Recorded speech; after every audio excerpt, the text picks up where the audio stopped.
Anyway, all right. Guys who won't let you split the check. Oh, wait. There's a great documentary, too, out there about the year Valentino Rossi switched from Honda to, I think he went to Yamaha or Suzuki. I think it was Yamaha. So,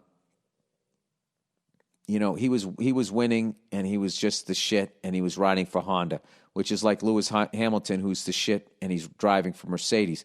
So there's a lot of critics of F1 who are saying, Lewis Hamilton wouldn't be as nearly dominant if he was driving for somebody else because Mercedes is the best. And then it's also like, well, Lewis Hamilton is also the best. So Mercedes wouldn't be winning at the same clip, And I think both Mercedes and Lewis Hamilton would obviously agree to that, right? Well, the dumbasses at Honda in early, this is funny after I just gave a shout out to Japan.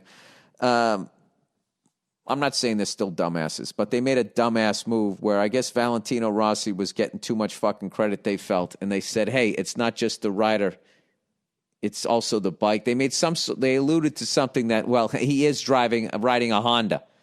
So that pissed off Valentino Rossi, and he switched to Yamaha, and everybody thought he was nuts because I guess Yamaha, whoever the fuck he switched to, wasn't winning shit. And not only did he go over there and immediately made them a winner, he won the championship the very next year, which, from what I can tell, is unheard of. Having what little I know, watching F1 and watching an amazing driver like Daniel Ricciardo, switch from Red Bull team to who the fuck is he with now? I forget who he's with. He was with Renault last year, and this year I think he switched again. And it's literally like football, where if you like, one of the worst things to be is the top QB prospect in a draft because you're going to go to some shit fucking team with no offensive line, and then people, who knows how good you could have been if you were maybe the third ranked guy and you actually went to a competitive team that had an offensive line with an older quarterback and they worked you in, and you had a good quarterback coach. You didn't have fucking a new QB coach every fucking year. Like happens to a lot of people out here. So that really is interesting. Anyways, all right. Guys who won't let you split the check. What's up, Bill? Love the podcast. Okay, one thing that I find extremely annoying is the guys have to pay convention on dates. I'm in college and the guys I date are in college, so I know that neither one of us had that much money to spare. It seems kind of fucked up to me that being in a relationship is like a money-saving tool for women and a huge financial burden for men. Yeah, I would say that. I think it was that way back in the day because women weren't allowed to work. And then also, once you married a guy, like he could fucking lord over you when you were like his property. So you couldn't even vote. I mean, to try and balance it out somehow is you had to go out and go buy the sarsaparillas. Anyway, some guys are adamant about paying for dates. I always was. Even when you're sincerely offering to split, parentheses, not some fake, oh my God, no, you don't have to do that bullshit. All right, is this like the coolest chick ever? She wants to pay. She's owning up to the fact that chicks do shit like that. All right, and this is what I wish happened in politics. So they wouldn't be screaming and yelling, where you could just be like, hey, Obama fucking drone bombed some weddings and, he kind of blew the oil companies. Okay, I can definitely give you that. Having said that, this guy Trump's a little out of line here. Then you could actually maybe have a fucking conversation. Instead of screaming at some old lady because she's not wearing a fucking mask. She's going to be dead soon. Just leave her alone. Anyways, which also puts me in a weird spot because it feels like since they bought my meal, now I owe them sex. Yes. Like prostitution, but with food as an intermediate step. All that considered, what do you say to a dude to actually convince him to let you pay for yourself? I don't know what you say, because that's a weird thing. That's got to be a weird thing for a woman where a guy insists to pay, because then you got to be sitting there going like, all right, what do I have on my hands here? Do I have an old school gentleman who's going to take his coat off and let me step on it as he walks over a mud puddle, whatever the fuck that is?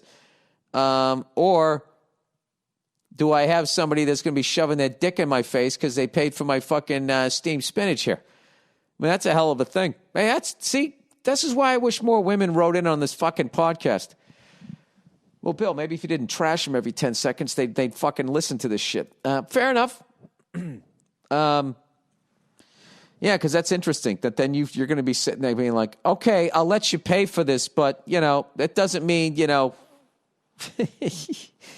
can take old Hank out in fucking 20 minutes when we're back in your Prius.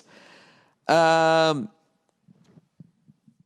I would tell you this. At this point, the way things are now, I would be terrified as a young guy out there as far as just like, all right, I'll tell you this to all the young guys out there. If you even get a hint of vindictiveness or craziness, you gotta just fucking walk away. Like De Niro in Heat. You just gotta stand up and just fucking walk. I don't know. And then women, I don't know. You gotta come up with some sort of fucking, there's gotta be some sort of, well, that doesn't really work if the guy's a monster. I don't know. There's really no solution because human beings, male and female, are just inherently fucking flawed. I will say to women out there, young women out there that are dating and all that shit, there's plenty of fucking dojos out there where you could learn some fucking grappling and jujitsu. I mean, that's my thing. I really think every fucking woman should learn how to do that shit. Then they probably abuse that power too. But, whatever. I'm just saying. Like, you could fucking... when somebody is going to sexually assault you, they got to get in close. All right? So if you're good at fighting on your back and you can put that person in an arm bar and there's no ref to tap out, you fucking blow out his elbow. That's it. Nothing kills a hard-on like a broken fucking arm. Or just put him in a triangle. I mean, I got to tell you, I would think no matter how much a guy outweighed you, once you, I shouldn't say that. I should ask Rogan this, but like, at what level belt, okay, does weight class not matter if the other person has no grappling skills whatsoever, has no idea like, oh, fuck, they just did that, which means in another half a second, I'm going to be in a triangle or an arm bar unless I do this. I just think that would put you at like a tremendous, tremendous fucking advantage. That's something I really want to do, with my kids. I hope that, this thing ends soon and you can just teach your kids how to, defend themselves against, psychos in life. And then you just teach them, like, never abuse this power and all that shit, which I think is part of the dojo's responsibility down there. But I would definitely say that. Okay, hey, now you know how to choke people out. Just don't go fucking walking around choking people out. That's another thing, too. What if you knew your kid was a psycho? Do you then fucking let him learn how to do that? You can't have some Cobra Kai kid.